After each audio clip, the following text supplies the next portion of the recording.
Welcome back to Esther's Breeze, where we sit back, chat, and shoot the breeze. We are in season 2, and this is episode 7. Thank you so much for joining us. Your constant love and support is so appreciated. A huge thank you to Jenny DeHame from PAX Management, to my mentor and good friend, Mr. Robert D'Alessio, to my background techie, Mr. Fernando Renzo, to publicist extraordinaire, Mr. Steve Joyner, and to all of you once again for joining us. Esther's Breeze is available on the Esther's Breeze YouTube channel, on Bobby Short Short's YouTube channel, and on Esther Brzezinski's profile page on Facebook. We also extract the audio, and we are available on all streaming platforms, and including Spotify, Apple Podcast, etc. I am so excited for today's guest. We just had a nice chat backstage. Tonight, we will be speaking to Jennifer Vaughn. Jennifer Vaughn is an award-winning, best-selling author and Emmy-nominated, multiple award-winning television news anchor for ABC affiliate in New Hampshire.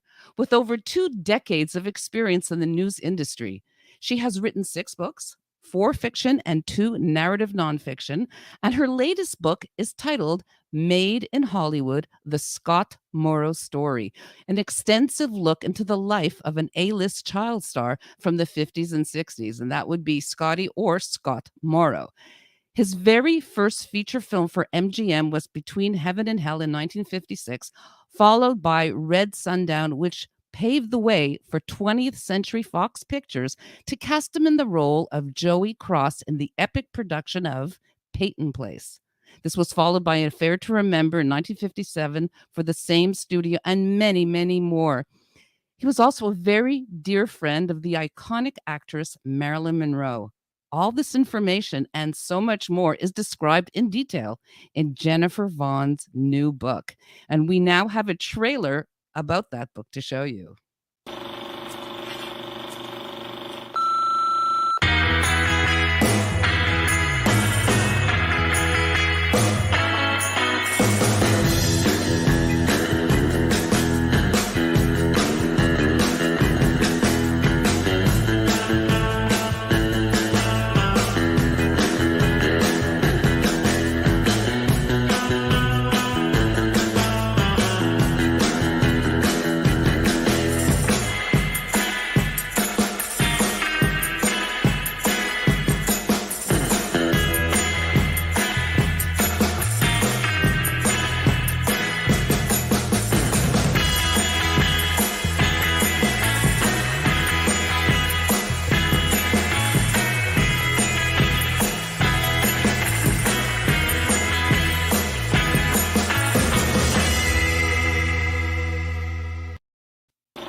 How are you? Thank you so much for being here. Hi there. It's wonderful to see you. Thank you so much for having me on. Such a pleasure. It's absolutely our pleasure as well. Fernando liked it so much he wanted to play it again. I don't blame him.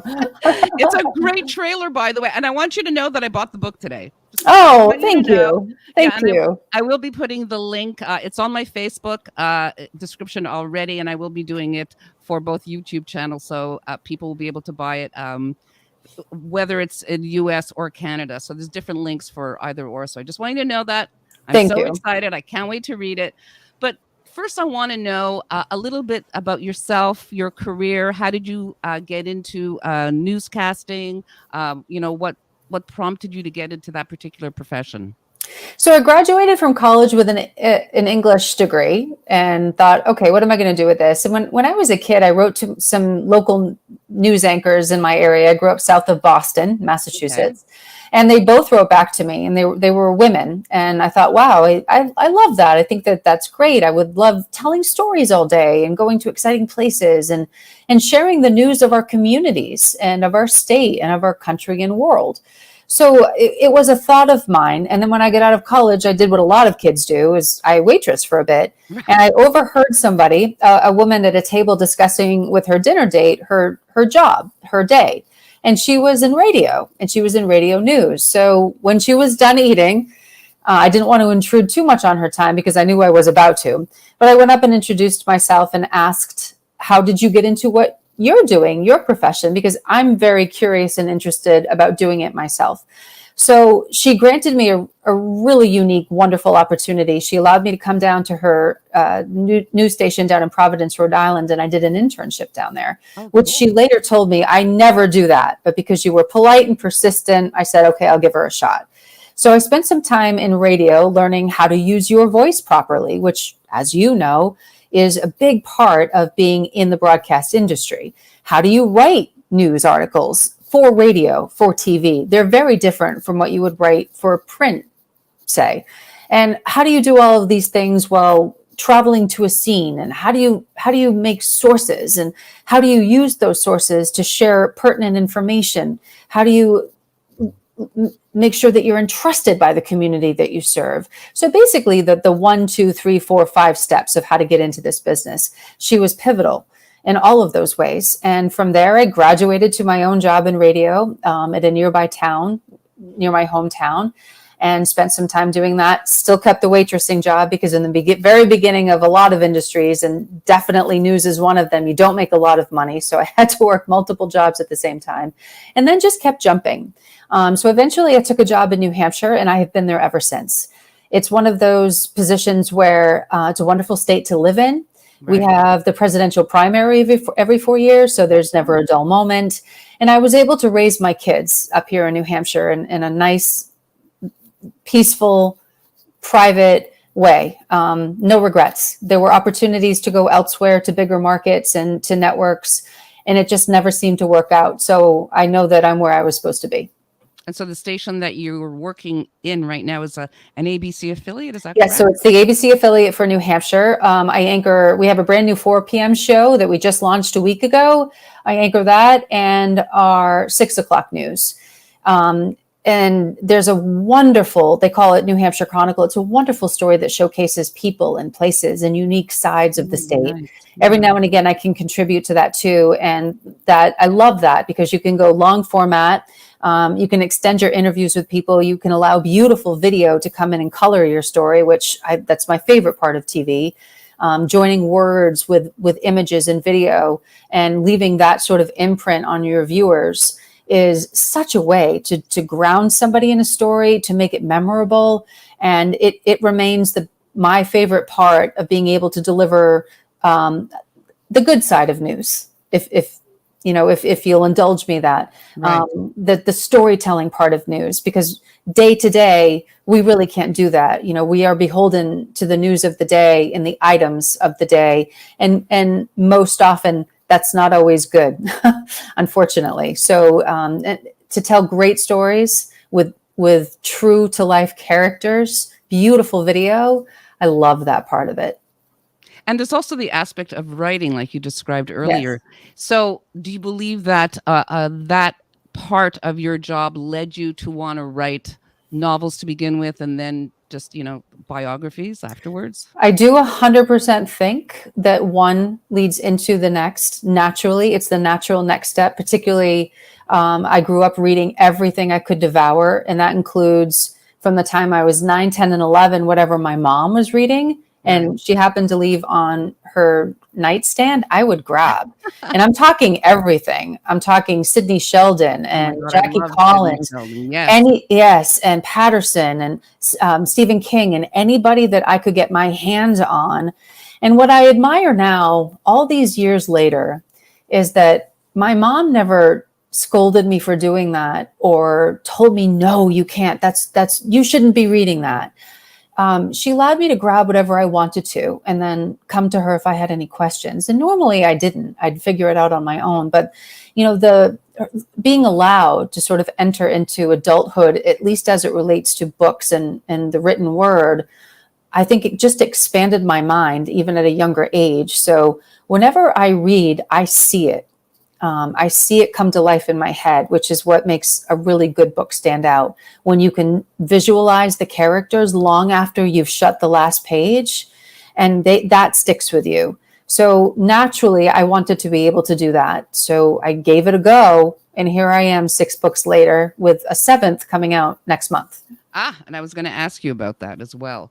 So, what led you to eventually write the book that we want to speak about tonight, Made in Hollywood, the Scott Morrow story? What led you to meet the gentleman and write his life story or his story up to now? It's always a roundabout story, isn't it? Yeah. So, and it's a small world. In 2019, I wrote my first narrative nonfiction, which is a story based on real life, real people, real events, with a gentleman from New Hampshire who reached out to me, and we have mutual friends, and we somewhat knew each other. And he had this extraordinary life story, but a lot of people say they do. So, of course, I granted him time. Please come over. Let's talk about this. Let's see if this, if I can help you. So I spent about 4 hours with him during our first meeting, and we discussed the ins and outs of what I found to be the most extraordinary life story I had ever heard. So that became my 2019 book, Shadow Kid. And after Shadow Kid released, he came back to me and said, listen, I have a friend, as the world is small sometimes, and particularly when you have West Coast or Hollywood connections, which these two gentlemen did. And he's really interested in telling his own life story. And would you be interested in meeting with him? To which I said, okay, if it's coming from you, absolutely. And he said, well, he was a child actor back in the 50s and 60s, and you might know him most from the movie Peyton Place. So then my antenna went up because, of course, who doesn't know about the movie Peyton Place? So I then started to speak with Scott, and we had many conversations. And I think I sent a fake chapter 1 over just to say, this is how I would begin your story. And we decided that we were going to give this a go too. So then that became Made in Hollywood. And how we did this was basically with Scott, it was very intense, because think of every picture. There's a ton of pictures included in the book Made in Hollywood, but there's also movies for me that perhaps I hadn't heard, because I'm not from his generation, hadn't necessarily watched. So there was a lot of time that I spent going through, finding his old roles and all of these old sitcoms, or there's the book Made in Hollywood with the cover. And that's one of his best headshots, and shot by a very prolific headshot photographer back in the day, very well known. How old is he in this particular shot? How old is he? I'd say 7. Okay. 7 or so. And these are some of the pictures from his personal collection of just some of the major productions that he was in. And then this is perhaps his most iconic role of all time, which was as Joey Cross opposite Hope Lang. And you can see that in this picture too. So that was from 20th Century Fox. The date is 1957, but this was shot, of course, 1956. And it is, you talk about a pressure cooker of a film, a pressure cooker of a casting process, and then think of a little boy right smack dab in the middle of it. So once we kind of felt each other out a bit and started getting to work on this, I learned not just about the acting, but about the little boy that he was and who he came from. And that really sold me on writing this book. His family, their adventures, who he was as a kid and then as a young man who served our country in the Air Force during the Vietnam War era, and who he became, the losses he endured, the soaring success he achieved as a young person, and then pivoted into an equally successful photography career as an adult, one that he still does today. So he became not just the subject of a book that I wrote, but he remains a very dear friend. And we talked earlier backstage about the fact that he was able to transition from one successful career to another successful career as an adult, and in fact did not experience all the sort of horrid stories we hear of child actors. So it is in fact a positive story. So, that's really nice to hear, because that doesn't happen very often. It doesn't. And doesn't it seem like we talk more about the ones that don't end well, rather than focus and celebrate the ones that do? And the life of Scott Morrow is a successful one, in which he was able to achieve, the highest level of success in Hollywood as a little boy, and then the highest success in a whole realm of photography as an adult. There's a ton of hard work behind the scenes. There's loss, there's tragedy that he endured, but even every step of the way, he maintained his integrity and his focus, and he remained a really, really good man, and kind of walked the straight and narrow, but had a wonderful life. So let's talk a little bit about how he started out and how involved his mother was in his career, and how his brother Brad was also a child actor. Let's talk a little bit about that. Sure. So he was born in Chicago. His big brother, Brad, was born in Chicago. His mom and dad, Toby and Les Mora, are from Chicago originally. But Toby right away, think a woman of the 40s and 50s, and here she was with this little son, her firstborn, Brad, started to notice a few things about him, some characteristics about him that were intriguing to her. He could move really well. His dad was a dancer. He could move like his dad. He was speaking a lot. He was he had excellent facial control and expressions, and he was quite a little character. So back in the day, there was some vaudeville type productions, local productions, and Brad entered that world. And not too long after he entered it, he was picked up. There was a gentleman who came to one of the shows and noticed Brad right away and said, "Listen, I'm from Hollywood. I'm from California. I'm interested in your boy." But Toby, being the forward thinker, visionary that she was, not just a mom, but someone who was thinking bigger, thought, okay, what might that mean for my son? What might that mean for my family? So she decided that in order to really pursue something like this, she needed to get out to where the action was happening, which is Los Angeles, which is California. So by the time we start discussing her presence in the boy's life right out of the gate, because she basically did control the move. She got to California, stepped off the train, and gave birth to Scott. Oh my goodness. To little Scotty. So he was already positioned, as was his brother, at the age of 4, to really take this industry by storm. So they landed an agent. That was a process too. To find an agent, particularly a good one back then, not a lot of them represented children. And Toby would only settle for the best for her boys. So she settled upon the agent. His name was Frank Ryan. He wasn't her first choice, but he became the best choice. So right away, they started working on some roles for Brad, the older brother. And he was in Annie, Get Your Gun as a little boy. And Scotty at that point was starting to listen to his brother, memorize his brother's lines, repeat tunes that his brother was singing. And Toby would bring him along to shoots. So he was in the back of the studio as Brad was shooting Annie, Get Your Gun with Betty Hutton, and a big role. He was little Jake. So Scotty was seeing these big stars and these big productions and these big cameras and movie magic from the time that he was 2 and 3 years old. So an interesting, almost something that almost clicked but didn't for both boys was back in the day, there was something known as Lux soap. So this was a big brand. And they were looking to shoot a commercial with a young actress, this up and comer. And they needed a child. And at this point, Toby brought both boys. So they auditioned for the role of what would eventually go to 2 twin girls, opposite Marilyn Monroe. Oh my goodness. So it was the boy's first brush with her, and someone who later became a dear friend of Scotty's. He looked upon her as a big sister, and Marilyn, looked upon Toby as a wise older confidant, and she shared with her turmoil, her secrets. But they had a lot of fun together.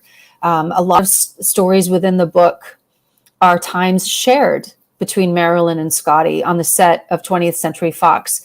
They were lot mates. So his trailer was set up right next to her trailer by virtue of their last name. They went by alphabetical order. Right, Morrow, Monroe. Right. Yes. So a funny story that Scott, that we talk about in the book too, but he always got a kick, even as he tells me this all these years later. So he did shoot a movie years ago. Both he and Brad were both in this movie with Robert Wagner. And they didn't have big parts. In fact, Toby was very proud about a particular scene that they both did that it ended up getting cut.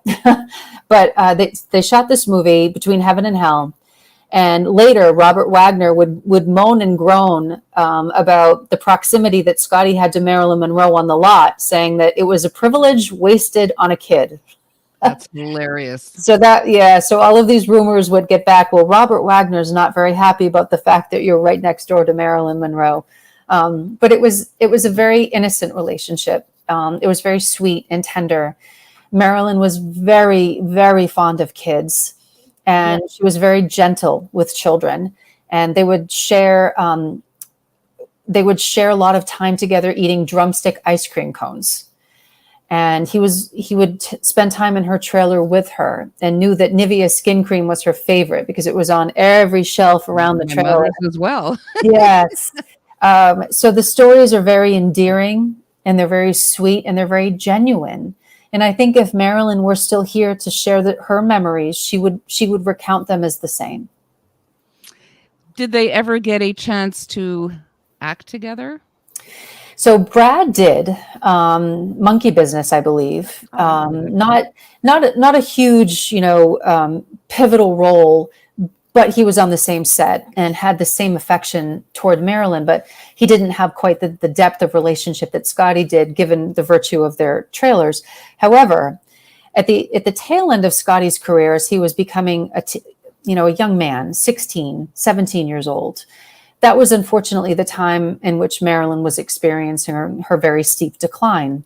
Right. But she had established her own production company, Marilyn Monroe Productions, and she reached out to Frank.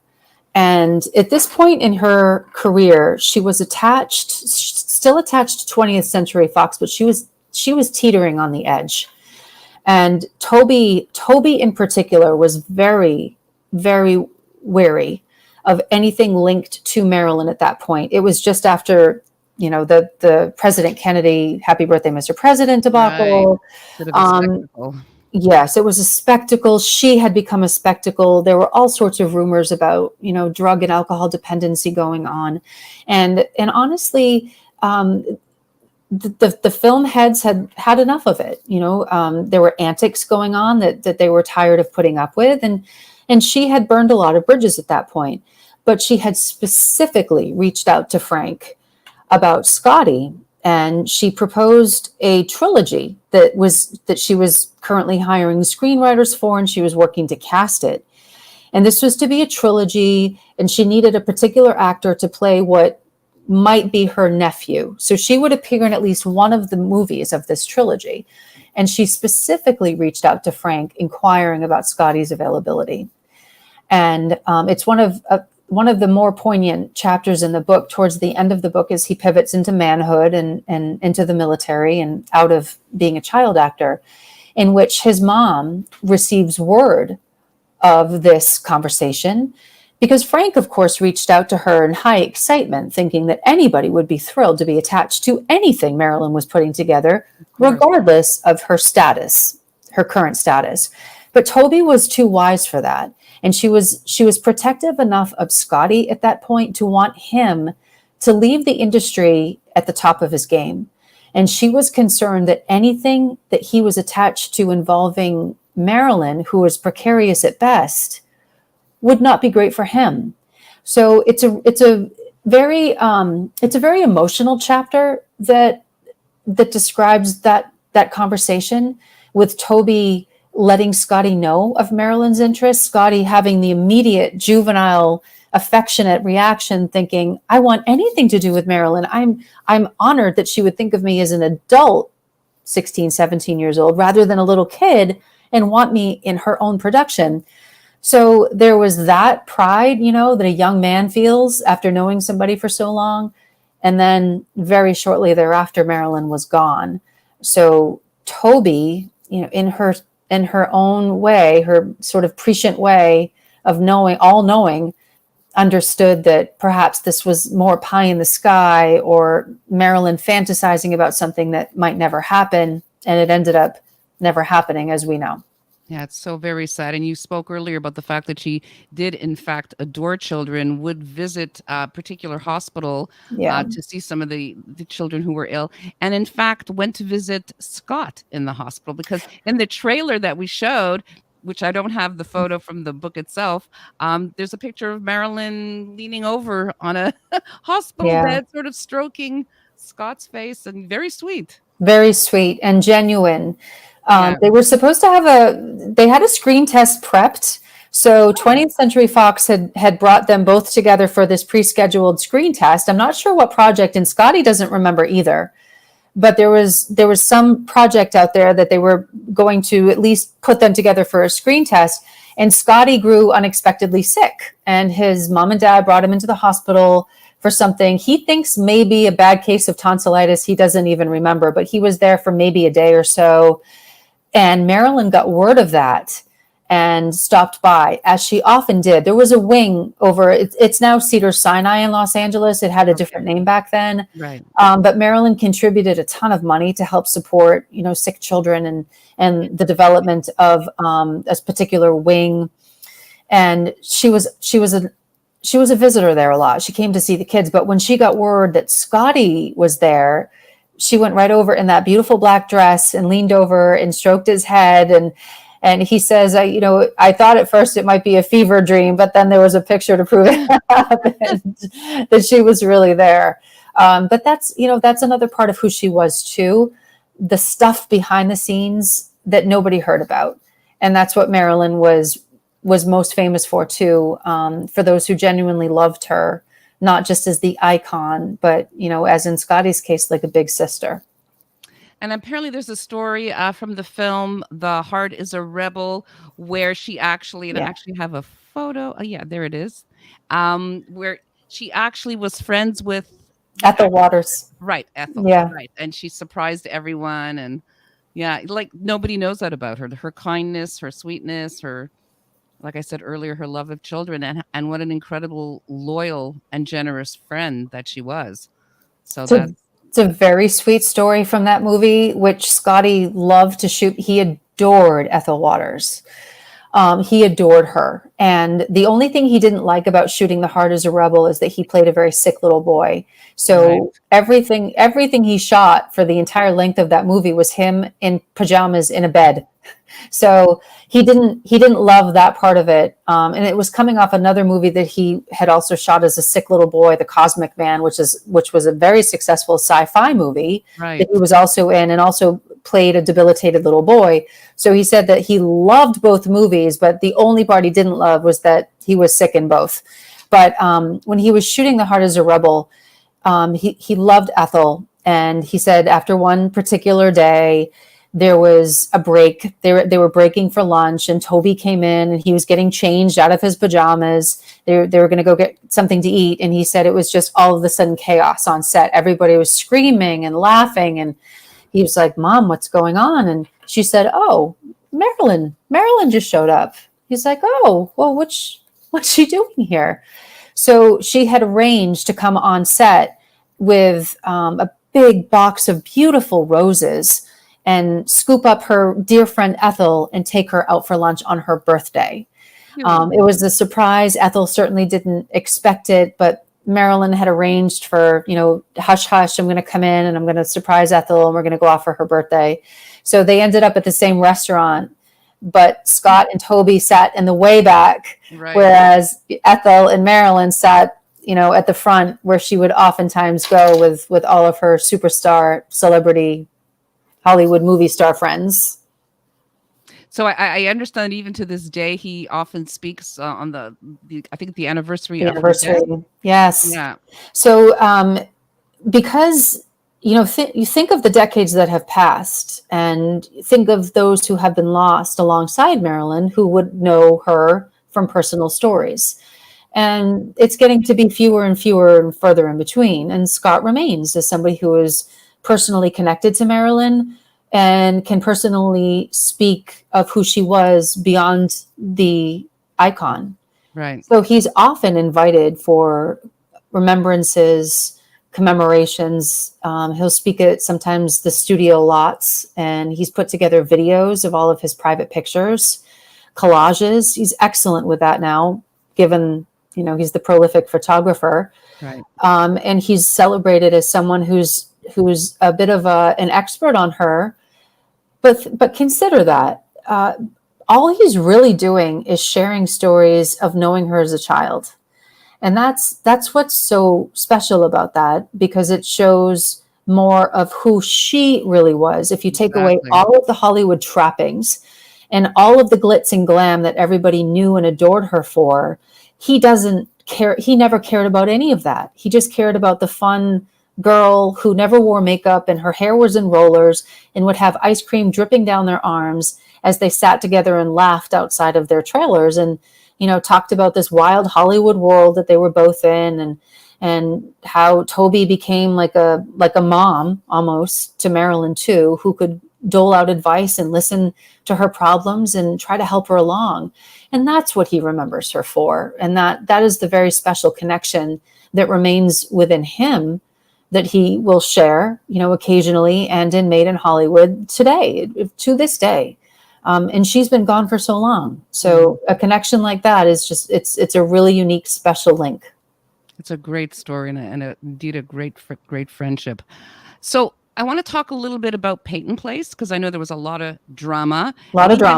Even getting the part, apparently he went through like 10 different auditions. Like, tell us about the process of getting that part and what happened throughout the filming. So by then, Scotty was really building a name for himself as a dependable, versatile child actor. And he had been doing Westerns, and he had been doing sitcoms and weekly shows and live entertainment. So he was well known at that point, still building his resume, but well known. So he was also under a 3-picture contract deal with 20th Century Fox, which means that they could plug him into whatever production they needed him for, or they can call him in for a potential project, but along with all of the other child actors that they want to see for that potential role. So it was very secretive. They didn't know a whole lot about it. And there were 1, 2, 3, 4, 5, 6 sessions that Scotty had to appear for. He had to read a couple of times. He would be given lines as you showed up. So not the kind of lines that nowadays can be emailed over to your agent. Your agent can text them over to you. You can look them over for 3 days and then show up for your audition. No. Back then, he had to show up in an office in front of the producer and the director and read a line. Okay, Scotty, we're going to have you read these lines. We've highlighted them in yellow. And you're a little boy named Joey. So he would come in, and he had that sort of mind. We'd call it a photographic memory, right, where you can see something and it imprints in your head. And he was just really lucky to be born that way. So even as a little boy, he could read a few lines and they would stick there pretty well. So for the first couple of times, for audition purposes, he would come in and he was by himself, and he would read for the producer and the director. And he didn't get a lot of feedback back then. It was just, okay, thanks for coming. We'll be in touch with your agent. Bye-bye now. And then 3 days later, 7 days later, 15 days later, the agent would get a call and they'd say they want to see him again. So by the 6th, 7th time that this happened, they finally brought him over to 20th Century Fox for a screen test. And this was opposite a young blonde actor. And she was to play his sister. So her name was Hope Lang at the time. And nobody had really heard of her either. And Scotty just thought she was really pretty. So they read a couple of lines together, and then they left. And then maybe about 4 days later, he got another call. We want to see you again. And this time we want to see you on the lot. So this is a true screen test. So he shows up on the lot. And at this point, he still doesn't know the nature of this movie. He still doesn't know the name of this movie. He doesn't know when it's shooting. He doesn't really know who was attached to it. So he does a real screen test opposite Hope Lang, and who would eventually go on to play his sister Selena in the movie. And it goes well. And then they have him do it again, and it goes well. So then eventually, by then, his mom, Toby, is starting to wonder, what kind of hell am I putting my child through? This is horrible. It's endless. We have no idea where we're going. It feels fruitless. Why are we doing this? So that was one of the first times that she checked herself as a mother who's also serving as a momager in this Right. capacity, is, trying to handle her son's career. And she started to question, I don't know, this is too much. Am I hurting him? Am I harming him? And he wasn't an affected child. He was just cool as a cucumber, as they say. And he just rolled through these auditions and these screen tests, and however often they wanted him back, Scotty was game. And he would go back and he would read his lines. And at that point too, he could start to develop more, with Hope Lang. He'd known her a couple of times now. They were doing screen tests together. He could feel a chemistry there. So he started to get excited himself about this. And that's when Toby said, he's getting excited. I'm getting excited. This is going to be a huge letdown. But he ended up getting the job. So by then, they found out that Lana Turner, another premier actress of the time, was also attached.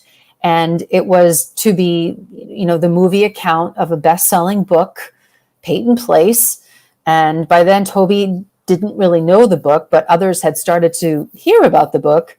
And she had a funny run-in with Cary Grant as Scotty was shooting An Affair to Remember. And he said to her, I'm really excited to see this movie, Peyton Place, because have you read the book? and Toby had kind of like googly eyes for Cary Grant at the time. So, yeah. And then once he found out he landed the job, it was bi-coastal. So he was shooting out in Camden, Maine, for several weeks. And then they were shooting out in Simi Valley. And then they were shooting on the lot. So this was a pivotal role. This was an extremely mature role with extremely mature subject matters. And here he was, definitely accompanied by his mom, but in playing these roles, with these in the context that they were meant to be played. And again, a totally unaffected young boy. As I wrote Peyton Place, we decided that this was a big deal, and we needed to treat it as such.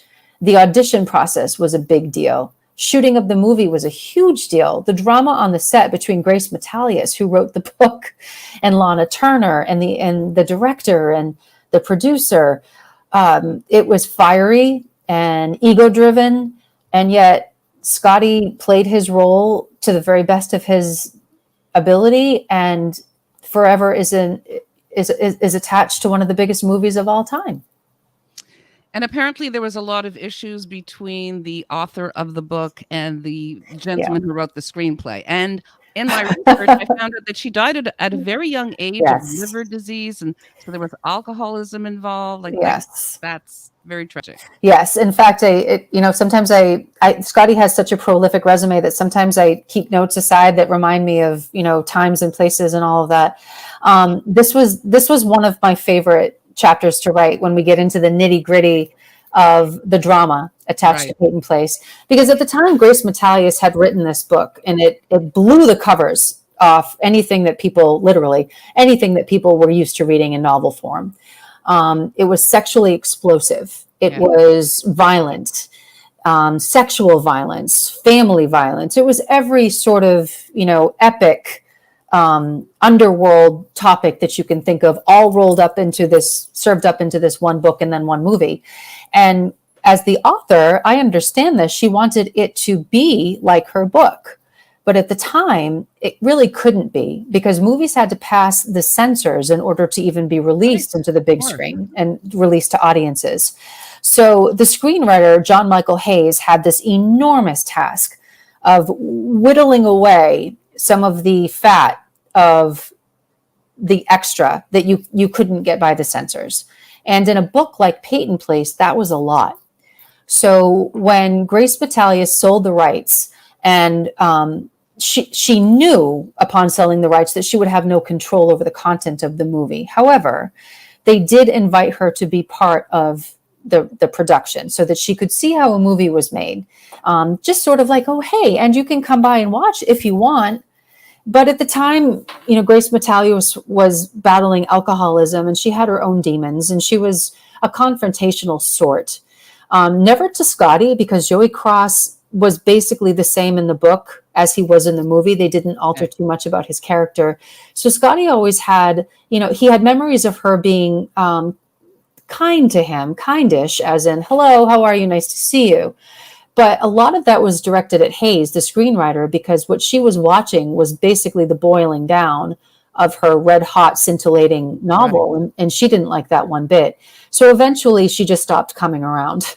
And that's how they handled that. But there was another explosive actress into the mix, and that was Lana Turner, who Scotty was in and around, not just necessarily in scenes with, but experienced her quite a bit.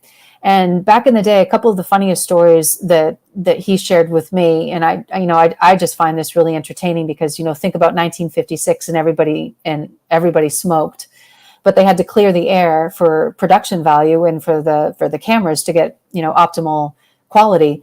So he said basically they'd bring in these industrial sized fans to clear the scene. And he said most of the smoke was purely from Lana Turner herself. So yeah, he remembers her in sort of comical ways. But there was one very pivotal scene that he had to shoot back in LA, and that was the courtroom scene, which is how the movie ends and how the book ends. And Joey crosses up on the stand being cross-examined by the prosecutor, Lauren Green, at the actor, Scotty said, if I ever was to be intimidated by an actor, Lauren Green could have done it. He had this big presence to him and that booming voice. Absolutely. And, he's playing this role that's, a very direct force right in Scotty's face on the stand. But he said he couldn't have been nicer and always made me feel comfortable and complimented me all the time. But as a little boy, that was a really big scene. So he had to wear this uncomfortable wool jacket. And Lana Turner came up to him and said, are you okay? What's going on? He was having his makeup and he was a little sweaty and just not right. And he had a big scene with all these important lines. And he said that was one of the most nervous he ever was as a young child actor, because he was unflappable. He just really was never nervous. But knowing the importance of that scene, he was a bit. So she said she had some advice for him, which was, listen, I just always think about what I'm hungry for, or my favorite vacation place, or I'm on a beach and I visualize where I want to be. And you're going to be fine. And just that little time that this enormous actress took with him, he remembered almost word by word what she said to him before that scene. And that made a big difference. It's all in Hollywood or on Main Street. It's all of these little touches of a person's life and how they interact with somebody who is perceived at a different level than them, or, having achieved enormous success as they're still climbing the ladder, that made a difference. And, Made in Hollywood, the book, is about so much of that.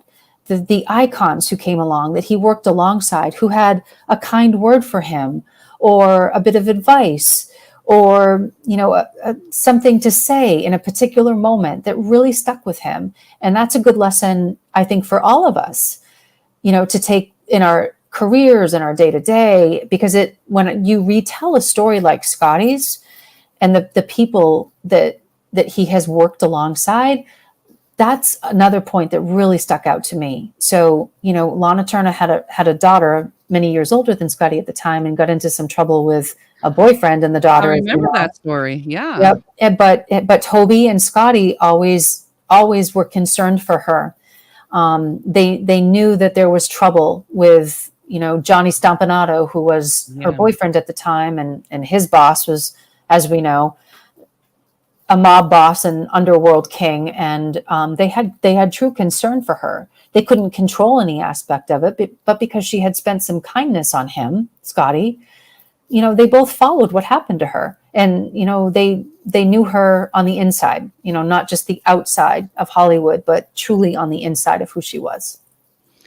It's so unusual to hear such a positive story about a child actor. It's quite uplifting. And I like that you've taken that route in your storytelling. Now, I know that he did experience some loss. I think his brother died young. His mother died in the 80s. I think there was someone he was deeply involved with, and things didn't work out. Like, how Do you want to tell us a little bit about that? And did you talk about that in the book as well? I'm We curious. did. We brought the book up to basically 2012, and then a note from present day. Okay. Scotty lived a particular way, but it doesn't. He was never immune from life, and life can throw some really heavy fireballs at you from time to time. And Absolutely. he endured several. So he found the love of his life and didn't have her for very long before she was gone. And there's something in the chapter that we described the loss of his wife, with an element that he had never shared with anybody. So I'll leave that for readers to learn about. But I'll just put it this way: he's never been married since, and he's never been a dad. Okay. So his loss was enormous. He lost his mom and he lost Brad almost simultaneously. He experienced Vietnam. He enlisted in the Air Force. He went to serve his country. He had a focus on photography at the time and foresaw for himself the ability to capture war on film.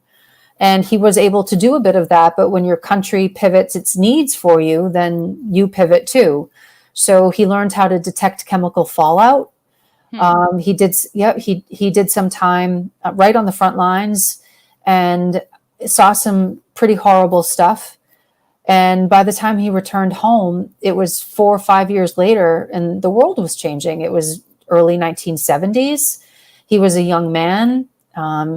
When you come back from war, the things you've seen changes you.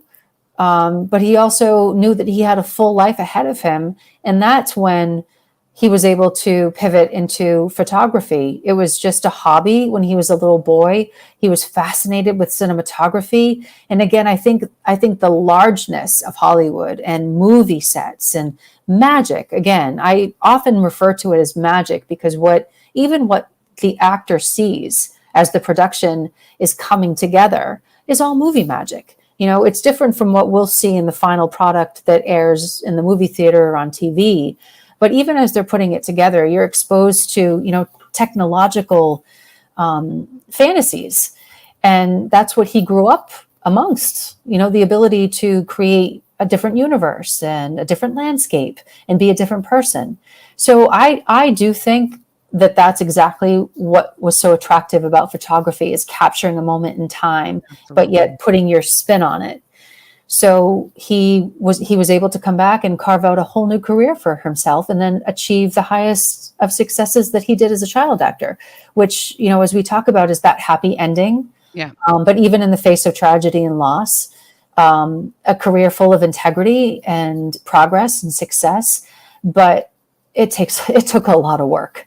It still takes a lot of work. He's still doing what he loves to do, but he's still working. So he's presently in Sherman Oaks, California. That's correct. Yeah. Yep, taking jobs for all sorts of projects. It's unbelievable. It's an amazing story. So, as you were talking about it, I started seeing, like you described earlier, pictures in your head, like when you would read a good book. So while you're talking, I'm thinking, oh my God, I would so see this as a series on Netflix. Are there any thoughts of perhaps trying to pursue that? Something along those lines? I think that would be great. I think, the story of Scotty's life is peaks and valleys that everybody might find interesting. The allure of a momager who, she did it in the best sorts of ways. Ultimate protection of her boys and never pushing them beyond their boundaries, but making sure they were prepared for everything they met. All of that done with love. That his dad is a character unto himself. Whatever happened to all the money that he made, and how did I was going to ask you about that? Yes, we hear so many stories about child actors also being exploited by their parents. Yes. So he was able to retain that income and a bit. Okay. A bit. So yes, we talk about this in the book too. So his dad Les, he loves his dad Les, but his dad Les was a character for sure. And his mom and dad were busy on their own too. His dad was a professional. He was in the insurance industry. He owned some bowling alleys. He was a mover and shaker. So because he was a mover and shaker, he liked to do some things a little bit faster than others. And he was very involved with the idea of fast money. So he bought a racehorse. He gambled a little bit here and there. And there's a chapter in the book that talks about his brush with the mob. He was looking to lay down a few bets, but you have to know someone who knows someone who knows someone in order to be able to do that. So there's a chapter about his dad getting maybe a little bit too much for his for his comfort level.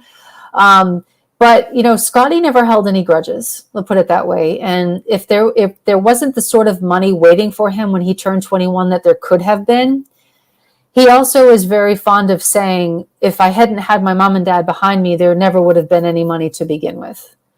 So he didn't come out of it financially fit for life. Okay. But he never held any grudges because he never expected to begin with. It's a wonderful story. I cannot wait to read the book. I did order it this morning. So if our audience members want to order the book, it is available on Amazon. Is that correct? Yes. Just search it out on Amazon. And for Canadian purposes, too, you can go to your Canadian version and it should be right there. Amazing. Thank you so very much. I just want to ask one more question. Yes. And this is the question of the season. We ask the same question to all our guests. If you could turn back time and talk to your 18-year-old self, what would you tell her? I would tell her there's going to be there will be tough times and there will be some bumps, but there won't be full falls off the cliff. Stay the course. You're going to be just fine. I love that. Thank you so very much. Thank you, Esther. What a pleasure. Yeah, my pleasure as well. Thank you so much. Thank you. Next week, actually in 2 weeks, June 30th, we will have Stone Love, who's an author as well. And we will be also doing Noon Hour Out of the Box on Wednesday, where we talk about jealousy and how to overcome that. So please stay tuned to both those podcasts. Thank you so much once again. And we'll see you next time. Ciao for now.